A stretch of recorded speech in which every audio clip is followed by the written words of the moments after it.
All right, let's talk about AEW Dynamite. Blood and Guts last night, Greensboro, North Carolina. What did you think about the crowd last night? I thought they were really, really, really good. Yeah, I thought they were great. How many people there? How big was this building? Very I big want building. to say like I think it was like 4,500 before like a couple hours before bell time. I think that building is like a 10,000, 11,000 seater. Okay. Slammiversary numbers. Fair enough. No, you just tell me what is Slammiversary. What is it? Not for glory. You just told me. No, that probably was the Slammiversary number. I gotta say this. I know we're about to get into the show, but there is something completely hysterical about them doing the blood for guts stuff, them explaining the fucking match, how serious this all is. There's videos. The announcer bringing this up, how dangerous this all is. The fucking structure comes down and it covers the two rings, and then out comes Sky Blue. There's something. I'm sorry. I'm sorry. Any other time I would agree with you. No, we're not doing not, this. She not couldn't how fucking, she, she not couldn't how fucking she reach did into her this. wrist. Not I could. No, we're not doing it. No, I would not let no. you slander Sky Blue. Oh my god! Now She she's gave Ric us the Flair. top Good three, lord! blade job of all time. I don't care what you say. Good lord! Now she's Ric Flair. What are we doing? The arena goes dark to start the show. Justin Roberts introduces the first ever women's blood and guts. The women are continuing to make history here. We get the first entrance, the aforementioned Sky Blue coming out first. And then, of course, for the babyface team, Willow Nightingale, which I thought this was the first the perfect two ladies to start off the matchup, because it didn't take long to get one of the elements that makes this matchup. Mere minutes into the matchup, they start attacking each other with weapons. Willow switches levels and hammers Sky. She takes her to the other ring, rams her into the corner, then swings her around by her pigtails. The guys are making jokes about being married and women having their hair up. You know what's going down. Sky tries to Yes. Scott tries to run Willow's face into the cage, but Willow's able to fight it off. Willow eventually pounces Sky into the cage, and she goes face first. And from there, we get one of the greatest blade jobs of all time to me.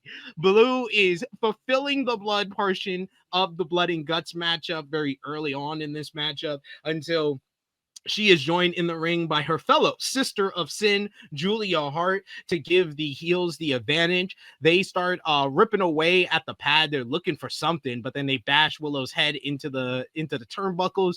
Hart with the Undertaker rope walk and attack.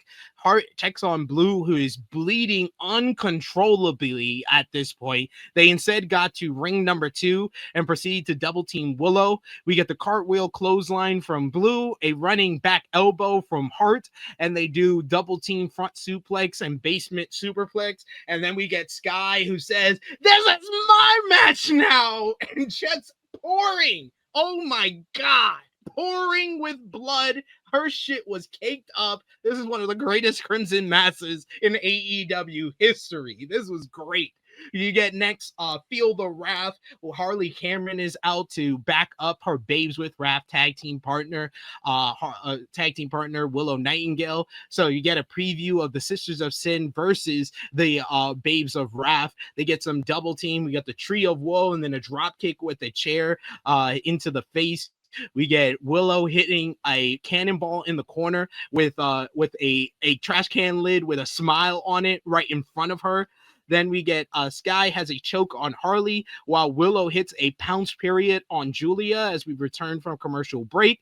Out next for the Triangle of Madness, it's Tekla. Tekla starts going crazy. She starts whipping fools with a belt that had to look like it hurt. We get a spear to Willow. Tekla then whips both ladies once again before Jamie Hayter is out next to even the odds and continue her rivalry with Tekla. She goes after Tekla with a barbed wire kendo stick at one point and then starts beating the heels with her belt like crazy. Out next, we get Megan Bain. She is here alongside Penelope Ford, who is holding a chair, running knee to Hayter, lariat to Willow, fall away slam to Cameron. They just made Megan Bayne look like an absolute beast throughout this matchup. She was no-selling a lot of the weapon shots throughout as well. She then stacked Harley and Willow and hits a running splash. Hayter was back and started trading strikes with Bayne for a bit. Bless Harley because she gets smacked. She smacked Megan in the back, which had no effect. Bayne comes back. Then we get one of the most gnarly spots of the matchup, and they barely even show it. Whereas Chris Statlander is coming out next, and they just shoot back to the ring where Megan Bayne has Jamie Hayter in the corner with a trash can lid covering her face. And this chick launches a chair right at her dome. I was like, oh my God, you just gave her CTE. Congratulations. The AEW Women's World Champion, Chris Statlander, comes flying in with a pool cue. She goes face-to-face with Megan Bayne, calling back to their encounter in the first ever Women's Casino Gauntlet earlier this year. Queen Aminata chases Penelope Ford to the back. We get a moment where Willow and Chris come face-to-face. They don't know what to do about actually working together, and it causes the heels to regain control. Harley is climbing the cage as Megan tries to catch her. Harley then hits a crossbody from the side of the cage onto Megan before the heels are able to regain control. At that point, this brings out Mercedes Moné. The Ultimo Moné has her belt boys and the belts displayed on a table at ringside. She comes out, takes a sip of champagne, not really concerned with going directly into the ring. She eventually gets into the ring, hits a head scissors to Harley. Then Chris snatches her up and sits her in the corner. She goes for Saturday Night Fever, but Mercedes is able to reverse out of it. She hits a big tornado DDT onto the AEW Women's World Championship.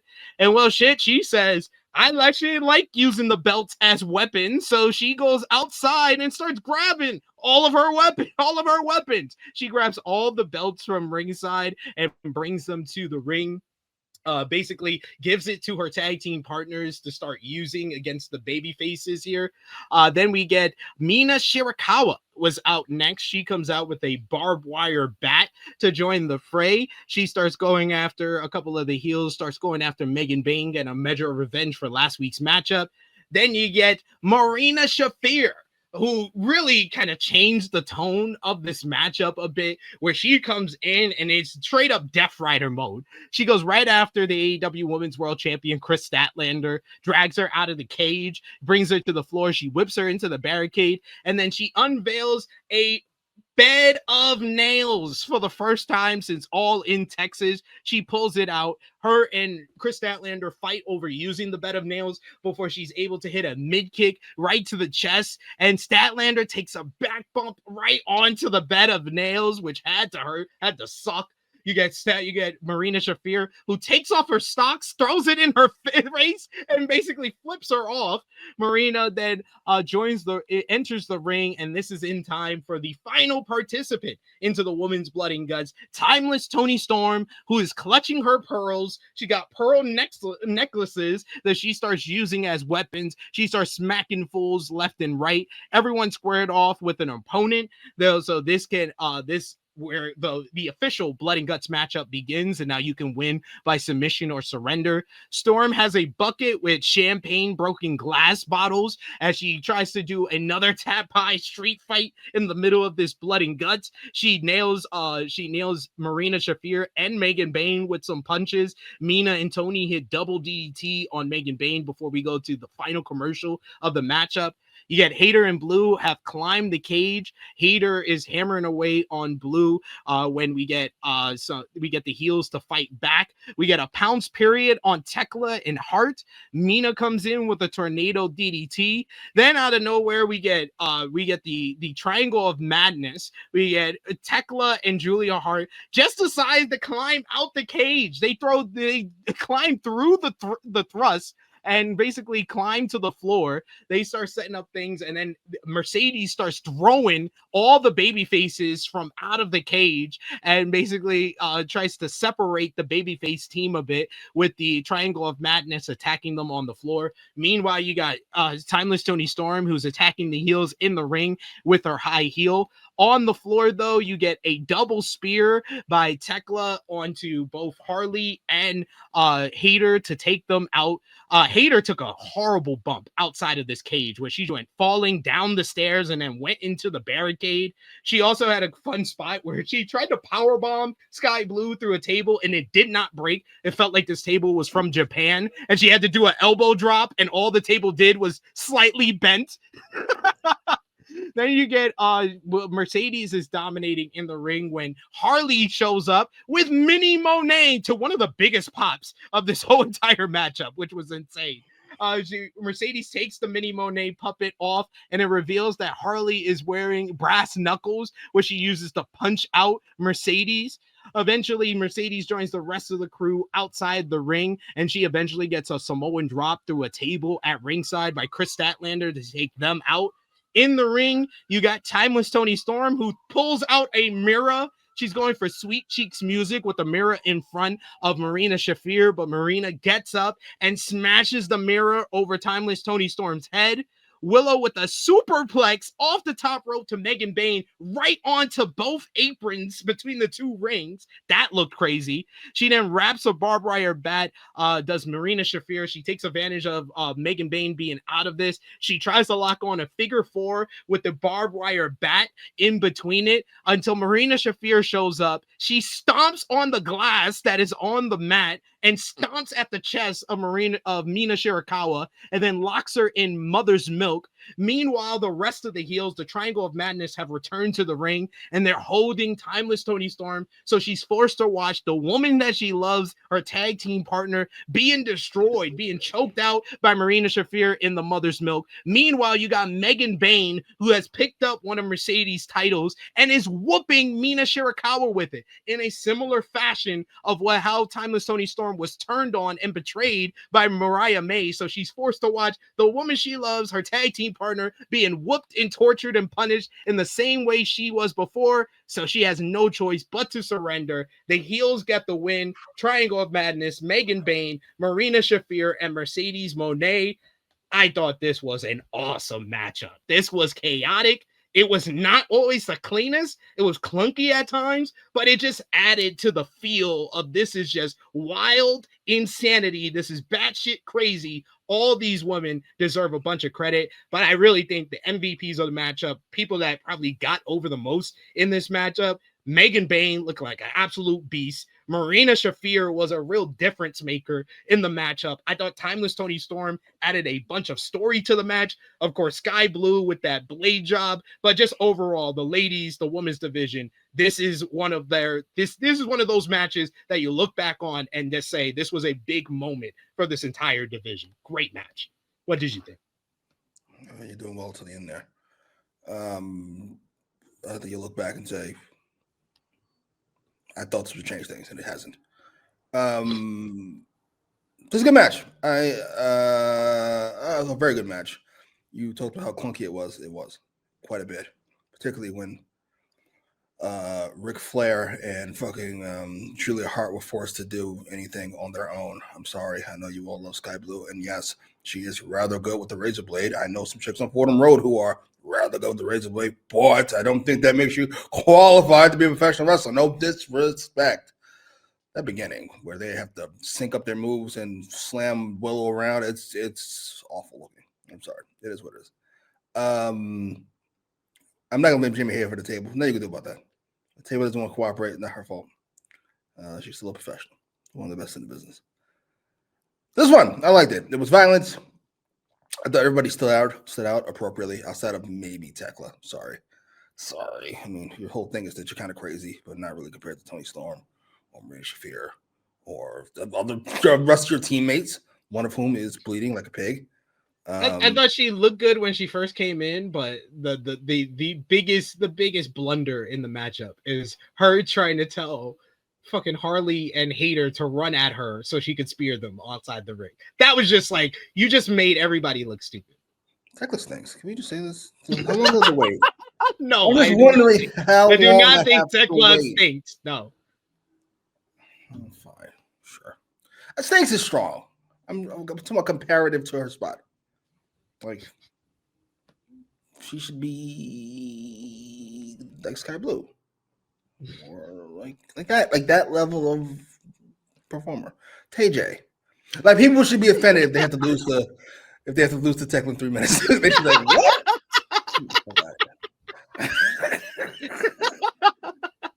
They know it's time to go when they have to lose the Tekla in 3 minutes. I was gonna say.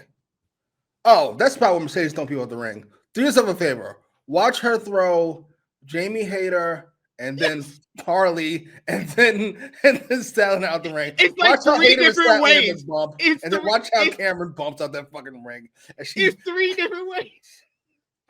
Fucking Harley does a run. Harley does a run and then jump like I just got through. Freaking Statlander is the most realistic where she just dies. She just dies on the steps. She just gets thrown and dies on the steps. Hater said, I'm gonna fuck my shit up and got thrown and falls right into the barricade. I thought Marina was fine. I thought the best part of the match actually was not the nail bump, which was great. It was then fucking Marina just taking her socks off. Like, yes. She's getting ready for work. It was the funniest shit ever. She's like, she's murdered somebody. MVP of this was Bane. I just can't. She felt like a star. She looks like a star. She sold like a star, which is to not do that at all. And she bodied up. Was it Willow and Statlander at one point? I was like, what the fuck is even going on? Yes. That is a star. I don't know what's gonna happen. Props to Mercedes for kind of taking her bump and getting the fuck out of the way, as the rest of the division got to look important for however long that's going to be. Yeah, I think they used the 2 top stars very well here. Like you said, Mercedes was kind of like an outlier where she just continued her rivalry with Statlander, had a little moment with Harley, and basically stayed out of the way of the more kind of women that are accustomed to this type of brawling format of stipulation. And then Tony, I felt like Tony brought a lot of story and character work to the matchup, which she's always meant to do. Yes, some of which I didn't quite buy. I think that finish hits harder if that's Mariah May, obviously, right? Yeah. In a perfect world, that's probably what they intended for, but we'll deal with what we got, I suppose. I think they've done a good job of establishing her and Mina, and I think that this did a great job of really getting like hype for the women's tag team tournament as well, because they built out the timeless love bombs versus Marina and Megan. You could do timeless love bombs versus Sisters of Sin. If they advance, they did Sisters of Sin and the Babes of Wrath during this matchup, and they also build up Mercedes and Statlander. So great job by all 12 ladies in the match. Yeah, I thought it was really effective. Way more effective than what we see later. We'll move on. Okay, fair enough. We'll get to there for sure. We got a couple of comments to highlight here from the chat. We got Mr. Town bringing up Miss Bane, the Megasis, who he says Megan Bane is having a crazy run this week. She is going right back to Japan. Yeah, Joey Janela put out on his Twitter earlier, I think earlier today, where he was like, yeah, Megan just flew in to Newark, New Jersey, and just flew out again to Japan. She's going back to Stardom. And then she'll be back next week for Dynamite and Full Gear. And then she's going right back to Japan the day after Full Gear. I'm a fucking hype man. I can't be mad at it. You mentioned Joey Janela, and I was like, why would I care about? And I was right. Then I remember Penelope Ford too. I was like, right. Then I got confused for a minute. How is this even happening? None of this makes any sense to me. But hey, whatever's working. Doctor. He's a Riz doctor. I mean, come on, man. She should be Statlander. I'm sticking by that. Dude, I had that thought in this matchup when they were emphasizing anytime she went face to face with Kris Statlander and talking about their interaction in the Casino Gauntlet. I was like, in a perfect world, you do Megan beats Statlander and then Willow dethrones Megan. Yeah, I love Megan May, even for lack of charisma, facial expressions, or ability to form a character, or pretty much everything that's not physical.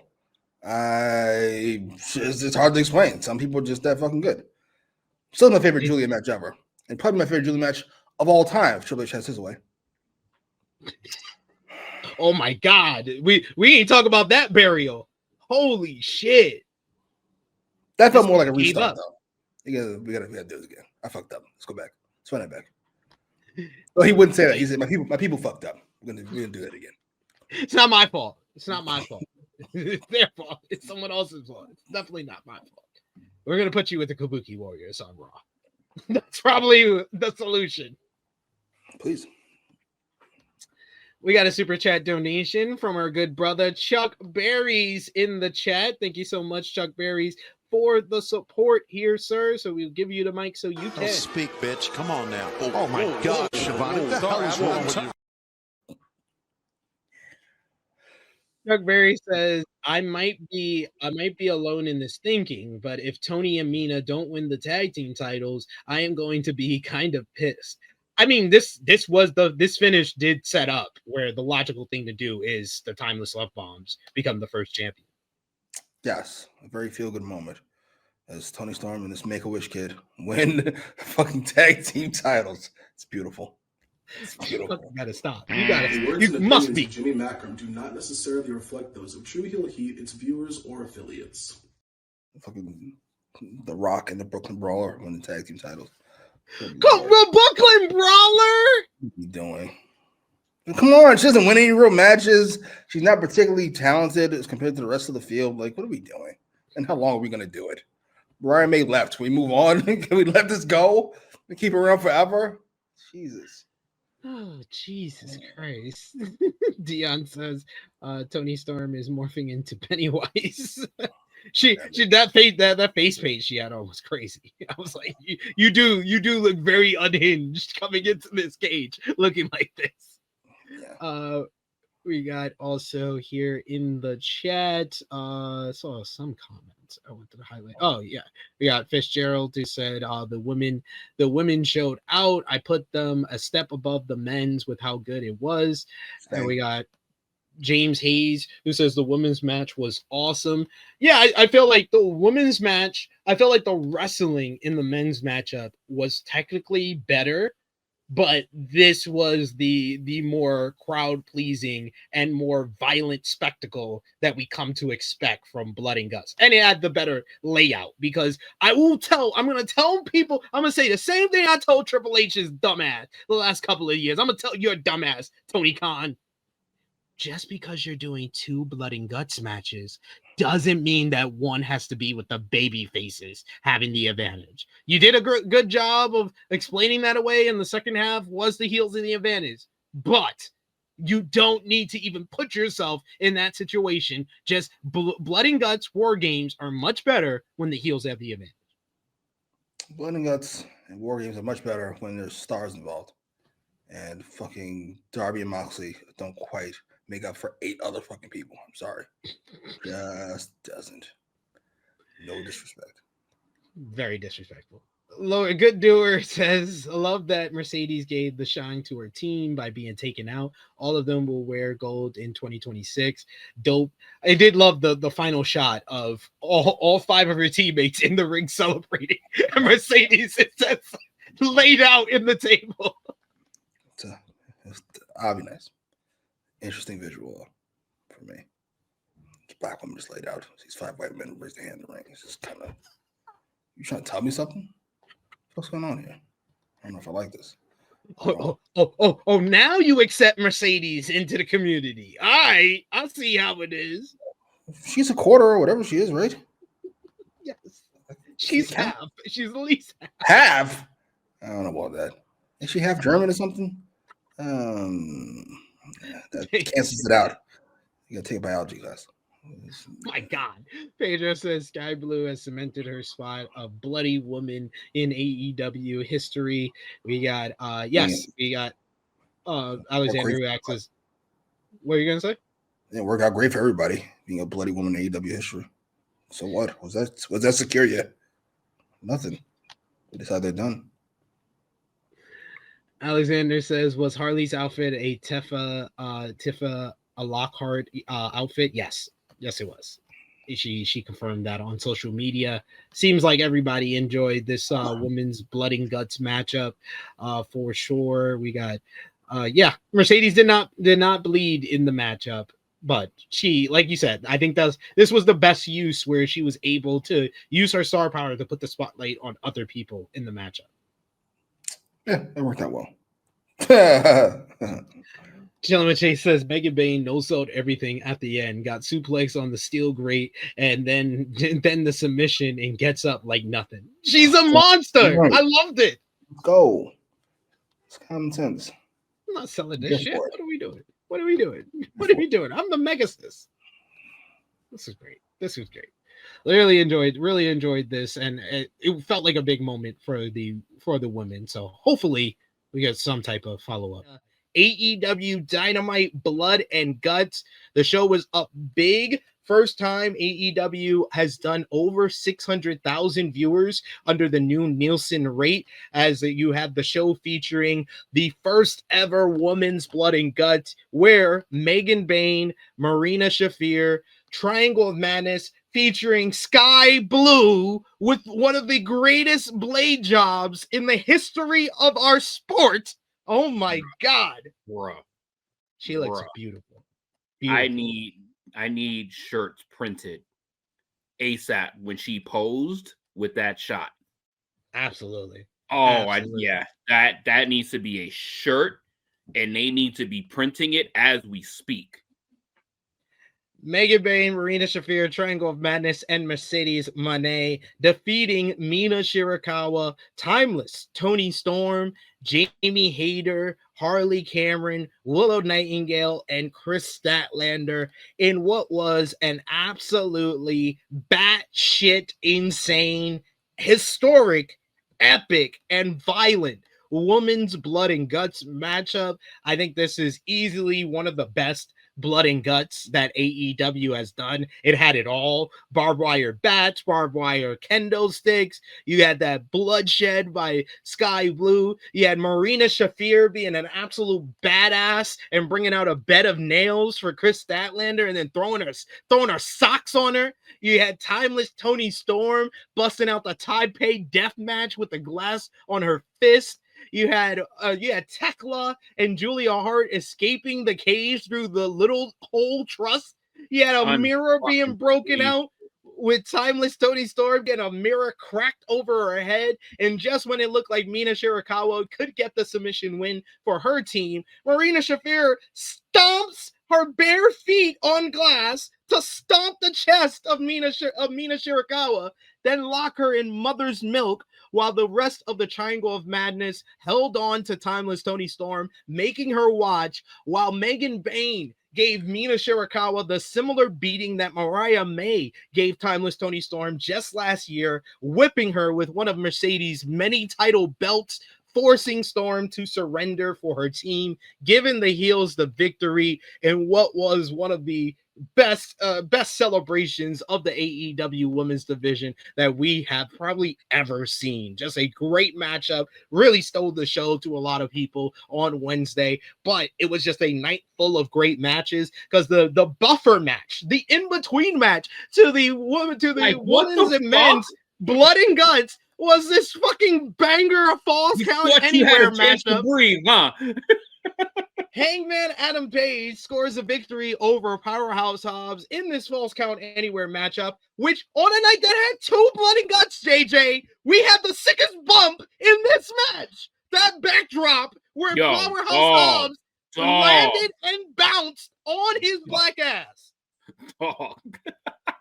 You would have thought there was a trampoline under him. Nope, that was the floor. My Lord, what a matchup. Hangman Adam Page adding to his great resume that has been 2025, sending Powerhouse Hobbs crashing and burning through multiple tables and the production set to pick up the win. But post-match, Katsuyori Shibata attacked him, came out Samoa Joe, who demanded the steel cage be lowered onto them, but it was Eddie Kingston and Hook who made the save. This led to Hangman telling Joe that if he wanted a steel cage match, all he had to do was ask, dumbass. So it will be Hangman versus Joe 2 inside of a steel cage at AEW Full Gear. We had a really fun to me what promo segment fuck? with Ricky Steamboat returning to Greensboro, but he was interrupted by FTR and Stokely Hathaway after Hathaway disrespected Steamboat by asking for Macho Man's number. Yo, FTR insulted and dissed the Dragon as well. Steamboat tried to leave. He tried to, discretion is the better part of valor, his way out of this whole thing. But FTR would, of course, attack instead, being the great heels that they are, leading to Brodito to make the save ahead of their Full Gear title defense. And then finally, just to cap things off, there was the men's Blood and Guts matchup, which was every bit as insane, every bit as crazy, every bit as wild as the women's matchup, but had a totally different story to it, as it was the babyfaces who had the advantage in this matchup, but they had to basically finagle a whole story where the Don Callis family attacked Mark Briscoe backstage. This left the babyfaces alone. You had John Moxley coming in here being an absolute beast. You had Claudio Castagnoli tossing fools, a double swing. This was straight man-made right here. Like, you got two grown men on you, bro, and you just swinging these niggas, bro. Like, oh man. And then fucking launches Darby from one ring to the other. You get John Moxley, who comes in here like a maniac with a fork. He stabs a fucking diabetic, and the diabetic looks like this. Oh my god, he looked like he just had a paper cut, but he's a diabetic. They bleed a lot, folks. That was Kyle O'Reilly. Eventually, Mark Briscoe would make his way down, and that would lead to Darby Allin, Roderick Strong, and the conglomeration beating the Death Riders in a truly phenomenal men's Blood and Guts matchup that featured blood, that featured forks, that featured fights on top of the cage, featured a meat hook that brought up steel chairs to the top of the cage, tables, thumbtacks, skateboards. You had staples. You had Orange Cassidy's hands being stapled into his pockets. The return of Gabe Kidd, who lit tables on fire for Pac to deliver a gorilla press off the entrance tunnel to Darby Allin through the flaming tables. But through it all, the Death Riders could not make the other team surrender. They could not make them submit. Kyle O'Reilly telling John Moxley, fuck you, buddy, because he's Canadian. And eventually this would lead to Orange Cassidy leading the comeback, breaking his hands out of his pockets, hitting an orange punch onto John Moxley, leading to Kyle O'Reilly, giving us one of the best finishes to a Blood and Guts War Games ever. I'm telling you, JJ, this submission exchange, oh my god, I felt like I was watching a last-second basketball game where it's going back and forth, where two players are just hitting baskets back and forth, and it goes down to the last minute. I'm on my couch being like, please tap out, Moxley tap out, and then he taps out. I'm like, yeah, my team won. Let's go. Kyle O'Reilly scores the biggest win of his AEW run, leading the conglomeration to victory, making John Moxley quit on the Death Riders yet again. I said it on Thursday on AEWramble. I will say it here. This is 1-2. I won't really argue with you. For me, the second best Dynamite of the year behind Spring Breakthrough, but I'm not going to argue with you if you say it's the best, because the two Blood and Guts delivered. The Falls Count Anywhere was just as great as those matches. This was a no-miss show for me. I didn't have a lot to complain about. Oh, yeah. I'm about to say, for me, 10 out of 10 show. This was the show of the year for me. Just period. Like, this was batshit crazy for 2.5 hours. Like, for 2.5 hours, this shit was truly nonstop. Like, the women's match, the women's Blood and Guts match. Oh my god. That shit was phenomenal. And the fact that they literally used every inch of both rings. They used even outside. Like when they went through that fucking little tunnel, I was like, yo, these chicks are different. They are different. And say what anybody wants. The greatest flex in the history of pro wrestling. Mercedes Moné handing her entire fucking team championship belts. And I love fucking time. I do love how it was Chekhov's gun, where they brought it in so early, but you didn't know that was going to be a part of the finish, and then it was part of the finish, and how it played into the character of Timeless Tony Storm. This was great. The match itself was fucking bad. This is Marina Shafir's wheelhouse. Like, this was Marina Shafir and Megan Bayne were the stars of this match. Yeah, they were the stars. Home. So I'm not taking anything away from Sky Blue as well. Sky Blue was an MVP. That blade job.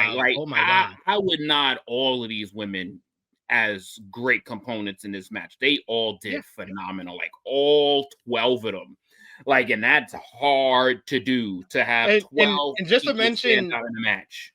I'm sorry to interrupt, but to mention Mercedes, I thought you were going to say the biggest flex is her being in a blood and guts matchup and just fucking staying out the way and letting everybody else get the spotlight. And guess who was not in the ring when they all celebrated? Because she was on. She was out the way. That was a huge prop, like a huge let the women shine moment. Like, that was but that flex of you understand, she's the owner of all of these championships. She took Sky Blue's championship. She didn't take fucking anybody else's titles. They were all hers. They were all hers. She didn't take Chris Statlander's championship. They will all belong to her. and Sky Blue is, you've seen like a little Sky Blue, like, fuck it. Like, okay, fuck it. We're gonna use these shits. And just the way it finished, just them holding Tony back, and just them her, and it was the right person doing it, because it was the most believable. With Megan Bayne doing that to Marina Shawakawa. Like, that was the most believable instance, because it's the baddest bitch in the ring. It's the baddest bitch in the ring. And that the two baddest bitches. You had Marina putting her in the mother's milk at the same time. Like, she's getting tortured by the two. And I love the fact that the finish works out for Mina and Tony to be the favorites to win the women's tag team tournament, because they set up their two matches. If they make it past the first round against Alex Windsor and Riho, they would face either Megan Bayne and Marina Shafir or Ty J. Obviously, Marina and Megan are going to win that, and that sets up the second round. And then in the finals, they could potentially face the Sisters of Sin. And just incredible. That match was everything. That was my favorite women. Like, that was my favorite women's thing that I've seen all year. Like, there's been, and this is such a good nod to women's wrestling, because they've had a hell of a year. This is the greatest year of the AEW women's division, and it's not even close. Like, I don't know how you can even argue that this is not the greatest year for the AEW. There's nothing to dispute there, and that's a beautiful thing. And then you go from that, trying to catch your breath, thinking you're gonna get some blase, regular ass Hangman and fucking Powerhouse Hobbs match. Nope. And these motherfuckers try to kill each other. These motherfuckers try to kill each other. And I know this is stadium coordinated, but I absolutely love that fucking spot where he hit him, when he had that running start and hit him off with the fucking, and knocked him into the fucking the production. I love that was the finish. That was the big thing we talked about. The entire arena flickered. Yeah. I was like, oh, that was a nice touch. That was a nice touch. And then you think you got a chance for a bathroom break. You think you got a chance for a bathroom break, but then you would have missed the funniest segment of the fucking night. Like, this shit had no breaks. And the men's one was also fucking amazing, like batshit crazy, like so many fucking elements. Them on top of the cage, them outside of the ring, like they used the entire building, and that shit was straight fire. Like, in my opinion, just because how I just love like pure wrestling shit too, That was one of the greatest finishes I've seen in my life when Kyle O'Reilly, not a soul in America would have picked Kyle O'Reilly to tap out Jon Moxley in a blood and guts match. That was chef's kiss. That was perfection. That was like, this is my show of the year. Like, this was amazing. This was amazing. And the fact that it was compounded with the women's blood and guts, this is the greatest 1-2 punch I've seen from AEW in I can't even remember timeline, but this as a 1-2 punch, they've had great one. You could go to the pay-per-views they've done this twice this year, JJ. Because the reason why I said this is the second best show is because I think Spring Breakthrough from April, the week of WrestleMania, is their best Dynamite episode this year. That was a show that featured, if you remember, Mercedes Moné versus Athena for the first time. That featured Ospreay versus Takeshita in the Owen Hart Cup. That had Hangman versus Josh Alexander in its debut, and it had the Ops beating the Death Riders in the main event. Like, that was no misses, 10 out of 10 show for me. This is a 9.5, but it's like, yo, these two, they've done this twice in 1 year. Where are you possibly taking a half a point from? This was a perfect show. There was not one bad moment in this entire show. It's not even, it's a booking. This is an SP nitpick coming. Maybe it is an SP nitpick, but it is a booking choice. And I get on Triple H about it. I got on Vince about it. I will get on Tony Khan about it. Just because you have 2 War Games or 2 Blood and Guts matches doesn't mean you have to reinvent the wheel and make one with the baby faces having the advantage. It never works. Yes, they were able to create a story out of it, but it took a while for us to really get into the men's blood and guts. Whereas I think if the heels had the advantage, we would have got into that matchup a lot faster than we did. So that's my one nitpick. It didn't hurt the match too much. I gave the men's and the women's blood and guts 4 3/4 stars. It's near perfect matches. This was amazing. So it's not a big complaint. They were able to overcome it, but it is a nitpick. I appreciate seeing that all together in a single show.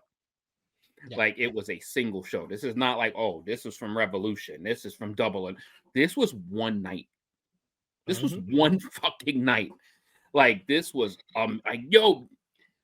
the fact that Darby Allin getting pressed up by Pac, mind you, looks like Pac ate Pac. He looks like Darby Allin getting thrown through a fucking fire table was a secondary spot of this match. Was kind of like it really is the spot. That's usually the highlight of a night. But that was my highlight from the night. That's the spot that stood out the most to me. But like, it's funny because that spot is usually like maybe like the finish of the matchup. That's why in this match starts off the finishing sequence. Like, right after that spot, that's when you get the Kyle flipping off Moxley while he's in the choke with the chain around his neck, and then they're about to stomp the chair around his neck, and then Orange Cassidy does the kip up and breaks his hands out of the stapled pockets, and that starts like the real finishing sequence. Pac looks like the fucking player you would create in like No Mercy that is jacked as all hell. He's a 99 in everything, and he's just gonna wreck every person in the ring and just look casual doing it. Like, he looks like a fucking Street Fighter. He looks like a Street Fighter 6 character. If y'all know anything about how the characters in Street Fighter 6 are built, that's what Pac looks like. Call me Mr. Bond says men's blood and guts was better paced than the women's blood one, in my opinion. I said this on Thursday, and I'll say it here. The women's blood and guts was the more violent spectacle of blood and guts. Not to say that the men weren't just as violent, just as insane, but as far as like chaotic feeling like that you want out of a blood and guts matchup, that women's match had it, and it had it in spades. Whereas the men's match was the better wrestled matchup. It was cleaner. There was clunkiness in the women's matchup, but that just added to that the just chaotic makes it feeling. better to me. Yeah, that makes it better. Yeah, that makes it better. Like, these matches are supposed to be fucked up. Yes, I agree. That's why I said it just added to it. That's why, Dave Meltzer give this shit to WWE. That you watch how clean these matches be. These matches, dude, Tony is fucked up. You know Tony is fucked up though for doing this 2 weeks before War Games. It's fucked up. So step the fuck up. Step the fuck up. It's not going to be able to. They can't do what AEW did on Wednesday. This is what we do. Now fucking do it. Fucking do it. This shit, that shit gonna be ass on the other side. Like, because now what I love is that now AEW has created an expectation for me going into those matches. And I'm not saying that it's gonna live up to them, but give me half of it. Give me half of it. Yeah. Just give me half of it, and I will be satisfied. Nothing lower than that. Nothing lower than half. Like, those 2 matches that takes place at Survivor Series better be batshit fucking crazy. But watch them shits be as normal as fucking possible, and you'll get like a 3-minute burst at the end and get your little climatic finish and blah, blah, and here we go, normal WWE programming. This here that just happened on Wednesday was not normal programming. Going batshit, balls to the wall, and yes, we do have a pay-per-view in 10 days. Yo, that's insane. Like, turn around and do a pay-per-view. Like that shit right there is a fucking bench. That when you are saying like like when we are giving shows grades and you get that needs to change your score. That needs to change your score system a little bit. Because when you give shits 8s, 9s, you're saying it's close to that. You're saying it's close to that. So start thinking about those grade scores going forward. Hey, I am going to be thinking about what I'm going to give Survivor Series because I'm like, this is not as good as this. Davion says Spring Breakthrough is better than Blood and Guts, but I'll be damned if I didn't say Blood and Guts didn't go crazy. Yeah, like I said, I won't argue with you. I would never argue with anybody that says that, but I personally genuinely enjoyed Blood and Guts more because it was the first time you got all of these women doing this shit. Mm-hmm. Then you followed it up with a main event that could have fucking headlined a pay-per-view with Powerhouse and Hangman. Yeah, Powerhouse Hobbs looked incredible in that match. And then what's supposed to be your intermission with FTR, Steamboat, and that was supposed to be your intermission. That's supposed to be your intermission. And then you get one of the best endings to a Blood and Guts match you're ever gonna see, with the underdog of Kyle O'Reilly fucking tapping out, literally, arguably AEW's biggest fucking star in the middle of the fucking ring in full blood. And then when he had the bulldog choke on him to that same man with a fucking chain around his fucking face, flip that bitch off. Like, you ain't getting me under, and you have to kill me to win this match.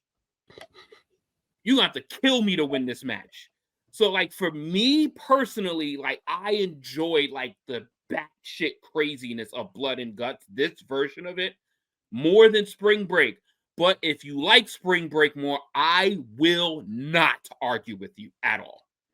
I think the right answer is like there's 3 episodes of Dynamite that I would legitimately say are like all timers. That if we did a breakdown, like what's the greatest episodes of Dynamite ever, I think this year alone has had 3 of those that would be probably in people's top 15, top 20.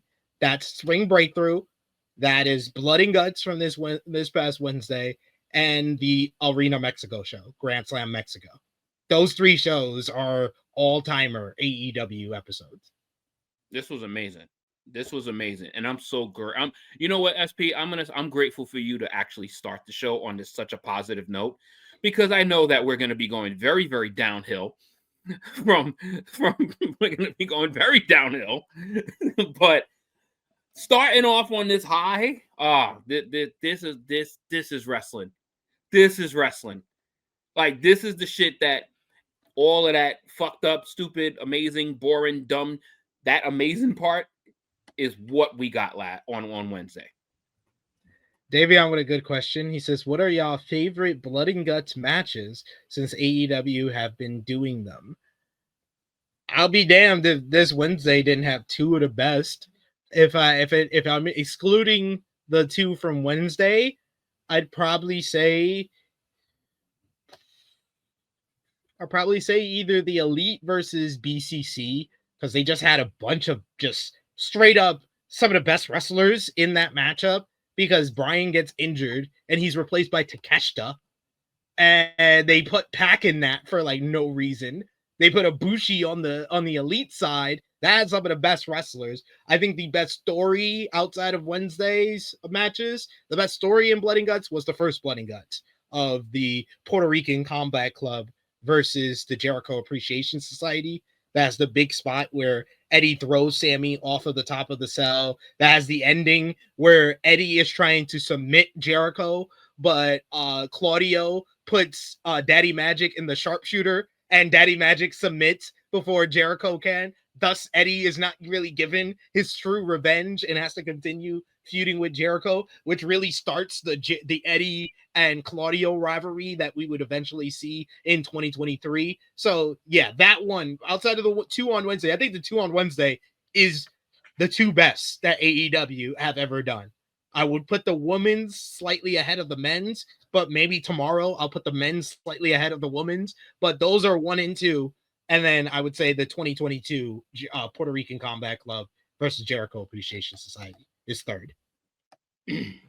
Yeah, I agree with them as individuals. Like I think that, yeah, that Jericho Appreciation one was fucking nuts. But maybe it's just me. But as a combination of them two having such great matches in the same night, it's just going to be really hard for me to put something over that duo. Because that is just, that is, I don't know how the fuck the women are going to outdo themselves next year. I don't know how they're going to do it. Like, this was fucking phenomenal. And what you just said, I don't know on a given day which one I'm going to like more. Like, do I like the women's one more or do I like the men's one more? Like, for me, I like the women's one a little bit more just because of how they just let it all hang. Like, they didn't hold back in any way, shape, or form. They all fucking, like, yo, Chris Statlander landed on a bed of nails. Like, what? Yeah. Not even any of the dudes landed on the bed of nails in the match. Yeah. And just to create, like, fucking Marina Shafir fucking just stepping on fucking bare glass with her feet and then fucking kicking somebody with like this shit. Like, I enjoyed that just conglomerate so much more than the men's one. But that men's finish, it's one of the greatest. Oh, man. That men's finish. The only finish that is better than it, period, this year is also John Moxley. It's the finish to Hangman and Moxley from All In, Texas. Moxley, like 2 weeks ago, when they did that Don Callis Summit, I came up on AEWramble on this channel. I was like, Kazuchika Okada is the best character in AEW, best character in wrestling. He only held that for like 2 weeks. John Moxley is the best character in wrestling right now.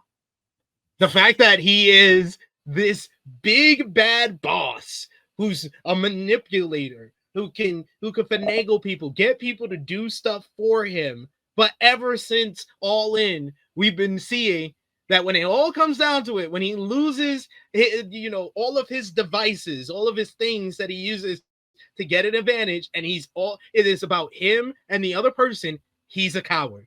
He will always quit. He will always tap out. That is a great heel. That is a great top heel to have. Like it's just, I think this is like the good argument about having like when you put great on great, it just now becomes to what flavor you like more. It just becomes to what flavor you like more. Because I'm not going to argue with you if you go on one side, and you can't, and it doesn't make sense to argue with me going on the other side. Because it's like, if I like that more, I like that more. If you like this more, you like this more. And that Wednesday was a beautiful example of what it should be when it's advertised as that. It was advertised as blood and guts. And that's exactly what the fuck you got. Indeed. And let's see if War Games becomes War Games. Well, don't hold your breath. Let's see what the third member. Let's see if our third member of the team agrees with us. The princess of all the true heels is here, Miss Krssi Love. How are you feeling? Hi guys, good morning. Can you hear me? Yes. Yes. Perfect. Good. Okay. Thank you. Yeah, it's my first time using my AirPods, so I was like, I hope they work.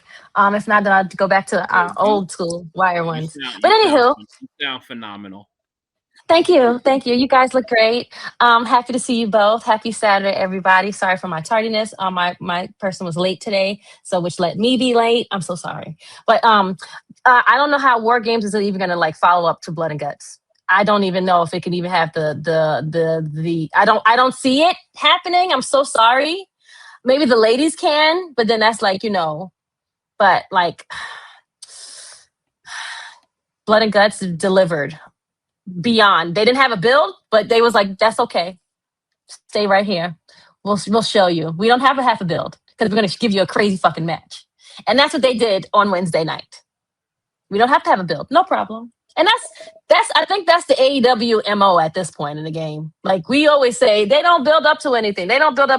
But when the matches come, the matches come.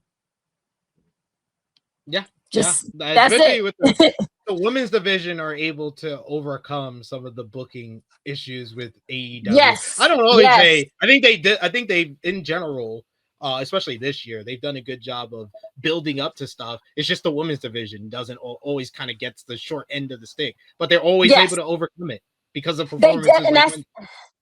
Exactly. Like they put a little, like the way you're right. Your words are way better, SP. They don't give the ladies much, but when it's time for the ladies to go, they come to work. Yeah.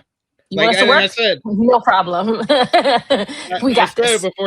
Before you came on, that this was like a big celebration for the AEW women's division, and JJ put it best that this year is the greatest year for the AEW. For the women, yes. And we don't Mercedes with all her titles to Timeless Toni Storm and the great year that she's had, a Wrestler of the Year campaign. Yes. Willow Nightingale, Chris Statlander have taken steps up. Megan Bain has been like a revelation. Oh my God, they made Megan look like a monster. Ugh.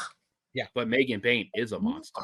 Yeah. Well, yeah. I mean, Sky yes. Blue, that's what's Sky Blue was the MVP of the whole thing for me. I'm sorry. And he was giving like his goats to the match. I'm like, you can't leave Sky Blue out of this shit. You can't leave Sky Blue stood there and she was just dripping. She had like that Becky look when Becky broke her nose. I was like, that's that Sky Blue. Like she just stood there like that. I was like, that pose. That pose. If that pose is on a shirt, I'm copping it. I need that. I need that on a shirt. I need that on a shirt. And I don't want a regular image of her blood. Has to have that pose. Yes. Have her standing there just like that. It was one of the guys in the chat. I think they said it was like blood and booty or something like that. Y'all was saying that in the chat or whatever for the ladies. Blood and ass. Blood and ass. I mean, drunk guy JJ. It was blood and ass. It was lots of ass. I was in that ring. But again, the women they don't give the women much. But when they say women, we need you to go out there and deliver. All they do is like, Okay. She was What amazing. which women mostly do all the time. You don't give us much. We make lemon out of lemonades, and we go and we deliver. And So bravo to all of those women. What you just said prior to that is they didn't get much of a build for the match. And for somebody like me, I haven't seen AEW in. Uh-oh. Did he freeze? I think he did freeze. Yeah, he did freeze. He It was sounding. He got He got caught in the grabbed the last froze. word he was gonna say. I think I froze for it. Yeah, I was like, I'm Yeah, he was froze. Yep.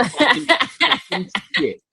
So I was like, I haven't seen. They knew you was cooking. They knew you was cooking. That's it. Like for me, I haven't seen AEW in like the better part of like 3 to 4 weeks.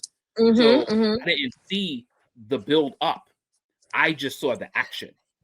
The action, yeah. Mm-hmm, And that for me, like why it was that much more satisfying. Because I didn't. Yeah. It's true. Up there you go again. They don't want him to be great, yo. They don't want him to be great. It's Triple H. It's Paul. Paul is upset. I see now I didn't have to call Verizon on the weekend, but now I gotta call Verizon on the weekend. Because Triple H is like, yo, chill, y'all waxing lyrically about this show. I think this is something to do. Yeah, WWE's definitely got something to do with this. Because now all of a sudden, we're giving them too much, watch how crystal clear it ends up being when we start talking about that bullshit over there. Oh, of course. Right. But let's talk about some news coming out of Blood and Guts and how these competitors are doing after the Blood and Guts. A new report has an update on the conditions of Sky Blue, Jamie Hayter, and more coming out of AEW Blood and Guts. As noted, Team Mercedes Moné was victorious in the women's Blood and Guts match. Fightful Select has updates on Sky Blue and Jamie Hayter. According to the report, Hayter got a bit banged up and may have suffered several chipped teeth. Might have come from Megan Bain launching a chair at her face when she couldn't see it because a garbage can was in front of her, or when she decided to fucking fall down the steel steps like it was regular, like it was something regular, and she crashed and burned into the barricade. The report notes that according to one person, she was quote unquote as badass as you would expect about it. Blue is reportedly okay after the match. Sky Blue was bleeding heavily throughout the matchup and wore a full-on crimson mask. I said top 3 blade job of all time. The report adds that from the Hangman Adam Page and Powerhouse Hobbs match had no serious injuries. Things were fine outside of both men being sore. No word yet on the condition of the men's Blood and Guts competitors. The report also notes that less people than normal traveled to the show because there was only 3 matches. AEW Collision is live tonight, and thus there were no tape matches. So it seems like mostly there's no major injuries coming out of Blood and Guts, which AEW should count their blessings for, because goddamn, there could have been. Meanwhile, as far as the injury update, someone who wasn't a part of Blood and Guts was Queen Aminata. She was revealed why she wasn't cleared for Blood and Guts, noting that she hopes to be back in 2 to 3 weeks. As reported, Aminata was pulled from a match on last week's Dynamite as well as Blood and Guts, and it was noted at the time she was not medically cleared. She posted a new vlog discussing her injury. She noted she was not cleared due to tightness in her neck. I was not cleared because my neck is so tight. I cannot turn my head. Now I can move it a little bit. Because of that, I got taken out of the match today, and that resulted in me being taken out of Blood and Guts. She continued, I'm a firm believer in everything happens for a reason. Safety comes first. I'd rather be out 2 to 3 weeks than out for 6 months. It hurts because I feel like I've put in the work to be part of this historic moment in women's wrestling. I'm disappointed, but I know the medical team at AEW are trying their best to make me understand that they are doing this for my own good and well-being. No word on when Aminata will return. And of course, Mina Shirakawa replaced her inside of the women's Blood and Guts matchup. Well, that makes sense now. I was like, why they got to get our girl out of it like that? I was like, this was her time to shine, and this is what happened. But whatever. Timing is everything. Yeah. Mina Shirakawa being added to that match was such a wonderful ingredient. Made for the finish. So timing, her time will come. Oh yeah. Oh, they got They it? got it. Oh They yeah. got it. We copping today. We are copping today. Hell yeah. I'll say, Oh, we JJ, got- tell me how much. I'm gonna sell you the money right now. It's 20. There Yo, you go. it's actually 20, like $30. Okay. Oh, that's a quite affordable compared to WWE shirts nowadays. So $50 for their shirts, and then talk about, oh, you get 25% off on this episode of Raw. Fuck you. They don't even do those Wildin'. episodes like that no more. Yo, I haven't bought a WWE shirt in good Lord no. been a Not for while. nothing. I actually threw a lot of them away. Komi Misabanda says Neen Jamie Hayter to win her AEW Women's World Championship back in 2026. I'll be okay with that, but I think Megan Bayne needs to be the next AEW Women's World Champion. Yeah. After that matchup, You need a good. you need a real good heel. You need a real good heel. I was like point of the game. Megan Bayne should win this title, and then Willow should beat Megan Bayne for the title. I was like, that is how I would do it, how I would book it. Marina Shafir, though, she might be the most improved player for this AEW women's division. Yeah, She went The from fact that she took her socks having off. boring and squash put- matches on ROH to freaking being the star in this Blood and Guts. And yeah, the sock spot was hilarious. The sock spot was like, okay, hold on, let me take my socks off and throw them at you. Like, hold on, wait, like, what? Just straight. That's a straight action. That's an action middle finger right there. Yeah, like, Middle finger right there. like, hold on, 1 second. Oh, hell no. Our producer's saying they got to change Marina's music. Hell no. If you don't want no problem, no. I like her music. Fuck that. Makes her feel like a gangster. Oh, fuck that. I'm cool with her music. Actually, I'm actually cool with her music. I was ready to rock. I was ready to fucking bang out to that shit. Like, I was like, this is. She used to have awful music. She used to have like a violin music. Like this music is violin music. Yes. Oh, that was some straight. That was some straight gangbanger music right there. Exactly. But now I didn't know. What's the name was diabetic. So I watched your stream the other day. Yes, I was yelling at the TV screen, Krssi. I was know like, that man's a diabetic. I've never seen him with like the thing on his like his arm or like on his butt like that. I'd never seen like. So that was interesting to hear that he's a diabetic, and it makes sense like why so often like either he's like one sick or like two he's injured, like things of those matters like go into effect on why he doesn't always wrestle all the time. But yeah, he was MVP of that one too. Active. He's been good. He's been good. Yeah, he's been good. He's been I don't agree with Jimmy. He was like, why did he have to get the win? Like, I was like, give him some shine. They never let those guys get any shine. Like, come on, Jimmy. Why I appreciated the fucking finish to the men's that much. Correct. Yes, it adds to another story. Like levels to this. You gotta understand the pedestal, like the level of elevation that has done for Kyle O'Reilly in that moment. Yes.